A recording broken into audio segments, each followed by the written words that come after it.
The Valeri oracle stood before the collapsing star, her crystalline form refracting the dying light into impossible geometries.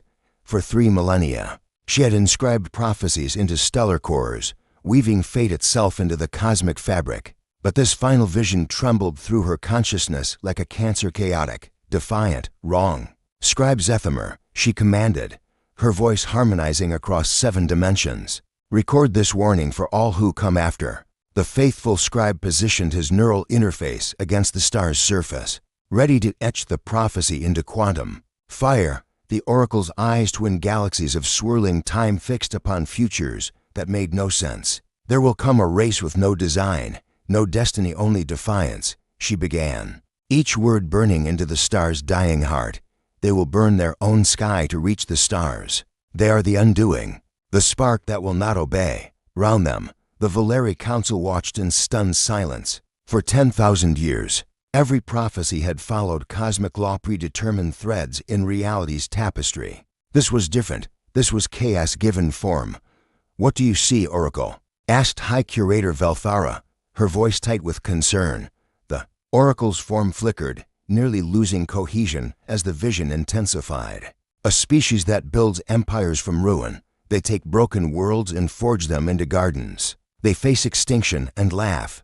She paused, struggling with concepts that defied translation. "They choose their own fate."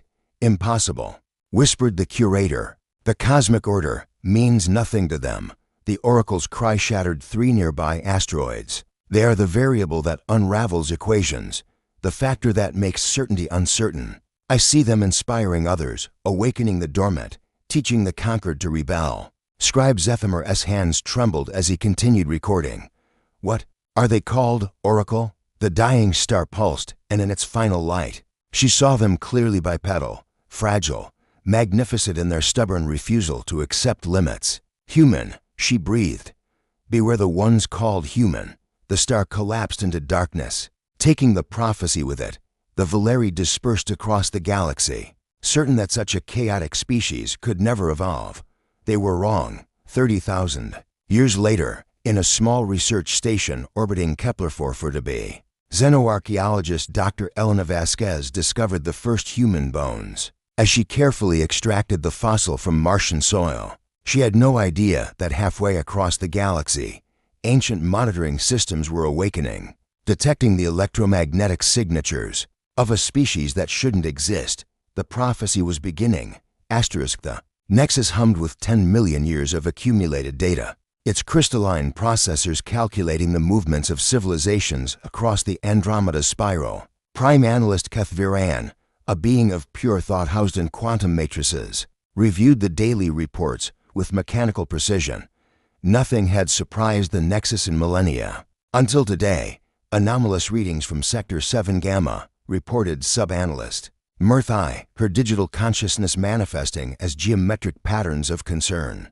A species has achieved interstellar travel for 1,847 years ahead of projected timeline. Kethviran's attention sharpened, pulling processing power from 1,000 lesser calculations. Species designation unknown. They call themselves humans. The name carried strange resonance through the Nexus, triggering memory banks that hadn't activated in eons. They originated from a Class M world designated Sal-3, achieved nuclear fusion in 2025, and somehow developed functional FTL drive by 2157. Impossible. Our models indicate such rapid advancement would require. Kethviran paused as ancient files surfaced from the deepest archives. A Valeri prophecy, dismissed as mythical rambling from a dying civilization. His quantum consciousness recoiled. "Show me their behavioral patterns." The holographic display materialized Earth's recent history: wars, disasters, recoveries that defied all logic, humans facing extinction-level asteroid impacts and somehow deflecting them with crude nuclear weapons, environmental collapse reversed through technologies that shouldn't work, genocidal conflicts ended by individuals who simply refused to accept hate. Their survival probability algorithms return error messages, Murthy reported, her patterns now flickering with genuine confusion. They survive scenarios with 0.003% success rates repeatedly. Cuthviren processed this information through every predictive model in the Nexus. Each one returned the same result, undefined, chaotic, unpredictable. In the physical world, aboard the Deep Space Research Vessel Determination, Captain Sarah Chen stood on the observation deck, watching her ship's experimental jump drive charge for humanity's first journey to Proxima Centauri. She had no idea that every major galactic power was suddenly, terrifyingly interested in her species, the Zephyrian Empire. Masters of strategic warfare for 5,000 years, had dispatched their finest analysts to study human military tactics. Their conclusion: humans don't follow established combat doctrine, they adapt in real time, using resources and strategies that shouldn't be effective. They're unpredictable. The ethereal collective, psychic beings who could read the intentions of most species from light years away, found human minds completely opaque. Their thoughts move in patterns we've never encountered, reported mind speaker Eulandra to the Collective Council. It's not telepathic resistance, it's as if they think in ways that don't translate to our understanding. As the Determination engaged its jump drive and vanished into hyperspace, ancient prophecy protocols activated across the galaxy. The Valeri warning, carved into the heart of a dead star 30 millennia ago, suddenly seemed less like mythology and more like inevitable doom. The humans were coming, and the galaxy wasn't ready for them. Ambassador Lydia Reese adjusted her formal diplomatic uniform as the Use Harmony dropped out of hyperspace at the edge of the Centauri system. The sight before her defied every expectation. Humanity had formed about first contact a massive crystalline structure the size of Manhattan, pulsing with bioluminescent patterns that hurt to look at directly. Ambassador called communications. Officer Zhang from his station, we're receiving a transmission. It's complex. Multiple frequencies, mathematical progressions, and something that might be music. Before Lydia could respond, the alien message resolved into perfect English. Greetings, humans of the vessel Harmony. I am Facilitator Quinthara of the Galactic Mediation Collective. We have been expecting you. The bridge fell silent. First contact protocols had never anticipated being expected. 3 hours later, Lydia found herself in an environment that constantly shifted between architectural styles, sometimes resembling a Gothic cathedral, other moments flowing like living water. Quinthara sat across from her, or rather, hovered. The alien's form reminded her of a praying mantis crossed with a tree, covered in bark-like skin that shifted colors with their emotions.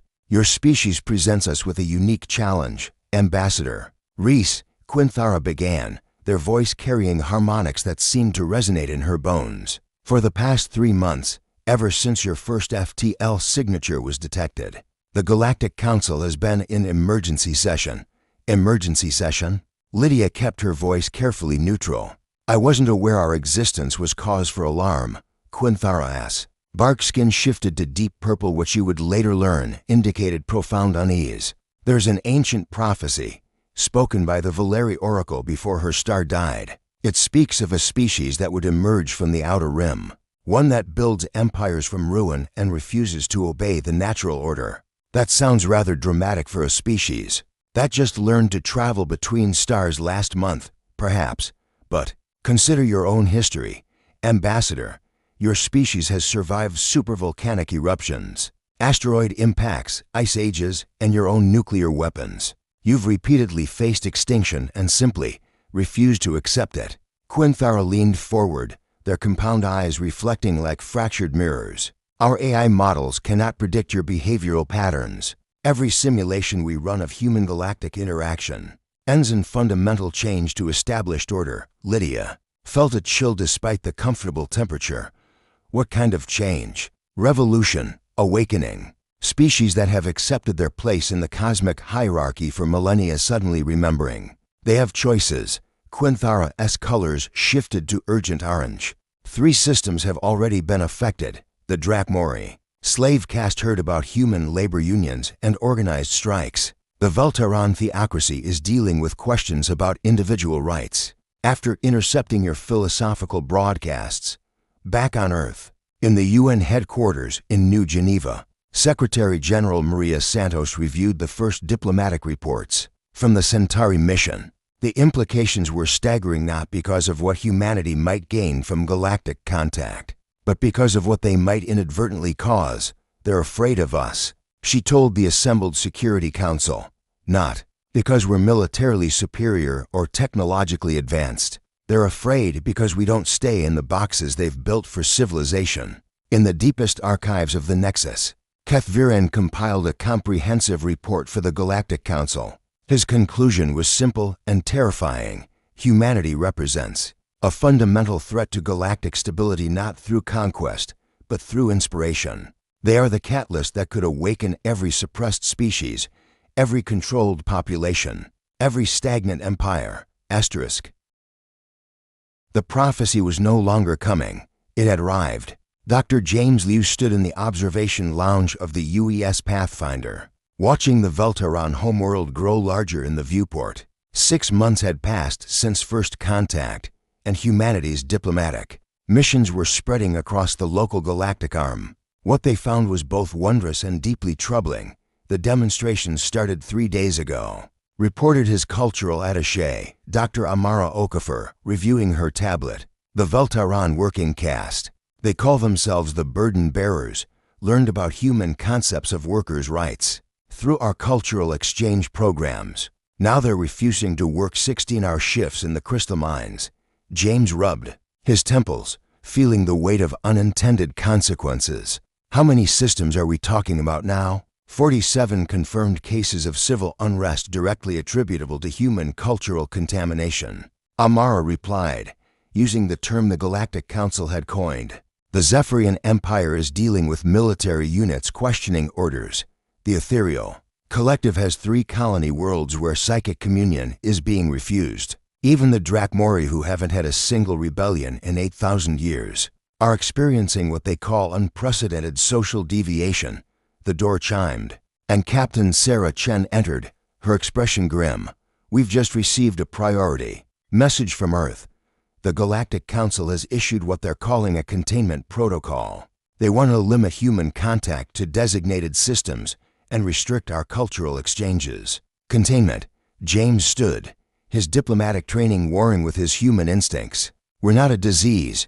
To them, we might as well be, Sarah replied. Every species we encounter starts asking questions they've never asked before. Questions about freedom, choice, self-determination. The established order is fragmenting. Meanwhile, in the Nexus, Prime Analyst Kethviren watched the spreading chaos with something approaching panic.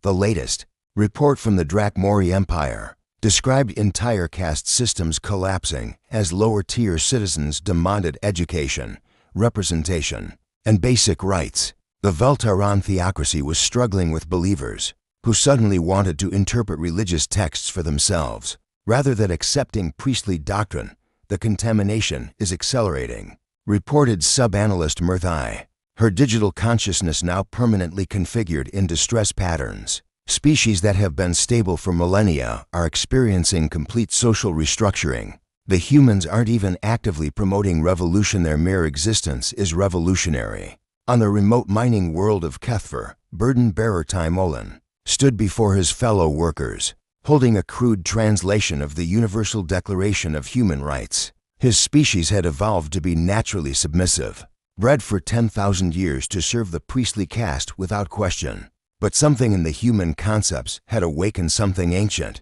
In his genetic memory, they speak of dignity, he told the assembled crowd, his tentacles quivering with newfound emotion. They say that all beings are born with certain rights that cannot be taken away, not by priests, not by tradition, not by the way things have always been. The crowd stirred, a sound that had never been heard on Kethver before, the sound of the oppressed discovering hope. Back on Earth, in a secure conference room deep beneath UN headquarters, the Human Galactic Relations Committee convened an emergency session. The reports were flooding in from every diplomatic mission. Uprisings, questions, changes that were rewriting the social fabric of civilizations. We're facing a choice, Secretary General Santos told the assembled representatives. The Galactic Council is offering us membership, technology, and peaceful coexistence, but only if we agree to cultural quarantine. No more exchanges. No more sharing of human philosophy or history. Ambassador Reese, participating via quantum, link from the Centauri station, leaned forward.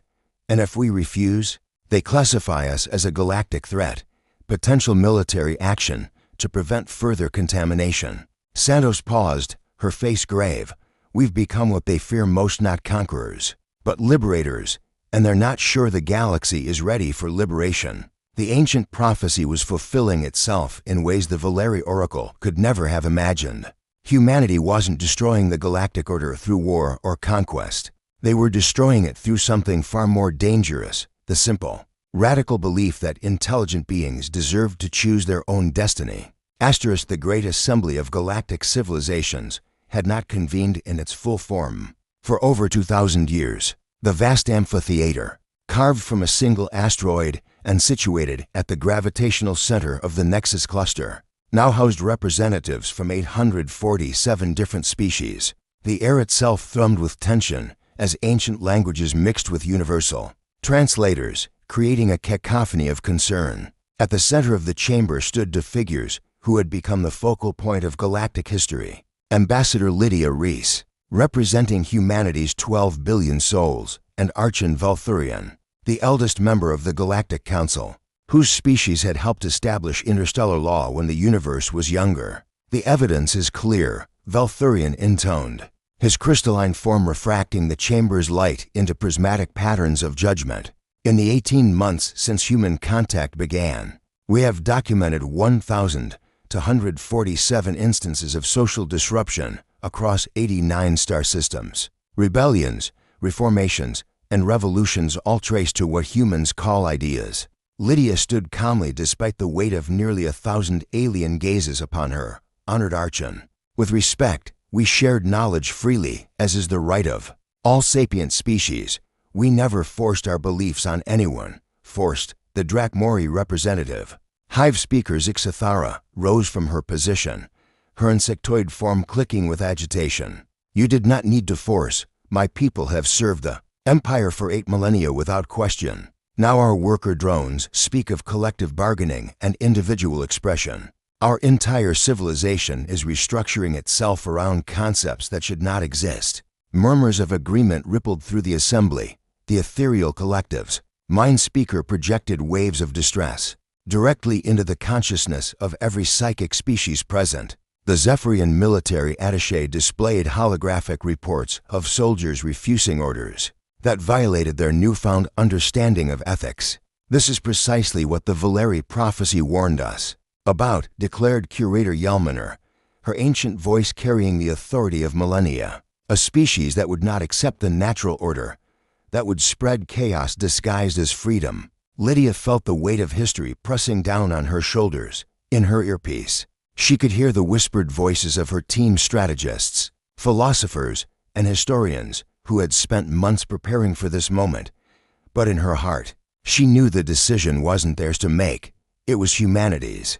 Honored representatives, she began, her voice carrying clearly through the vast chamber. You speak of order, of stability, of the way things have always been. But you're asking us to ignore a fundamental truth that every human child learns. The universe is not static. Change is not corruption, it's growth. She gestured to the massive holographic display showing the affected systems. Look at what's happening. The Velteron mines are operating more efficiently now that workers are treated as partners, rather than tools. The Drakmori colonies that embraced individual expression have seen unprecedented innovation. The Zephyrian military units that question orders are making fewer tactical errors because they engage with strategy, rather than blindly following commands. Chaos, hissed the Nexus representative. Unpredictable chaos. Evolution, Lydia countered. You've created a galaxy where civilizations stagnate for millennia, where growth is feared and change is forbidden. You call it order, but it's really just an elaborate form of death. The chamber erupted in protests and arguments. Some species demanded immediate human quarantine. Others called for expulsion from the galaxy entirely. A few, notably the younger civilizations that had been most affected by human contact, argued for the right to choose their own path forward. Through it all, Archon Valthurian remained silent, his ancient mind processing scenarios and probabilities. Finally, he raised one crystalline appendage, and the chamber fell silent. "The choice before us is clear," he announced. "We can attempt to contain this catalyst, quarantine humanity, and try to reverse the changes they have inspired. Or," he paused, his form shifting through colors that spoke of deep uncertainty, "we can accept that the galaxy is changing and help guide that change rather than fight it." In the observation deck, high above the assembly, Kethvirin monitored the proceedings while running final calculations. For the first time in his million-year existence, he couldn't predict the outcome. The variables were too chaotic, too human, but perhaps, he thought, that was the point. Lydia stepped forward one final time. "We didn't come to your galaxy to conquer or to disrupt. We came because we're explorers, dreamers, and eternal optimists who believe that intelligence wherever it arises has the right to grow, to question, to choose its own destiny."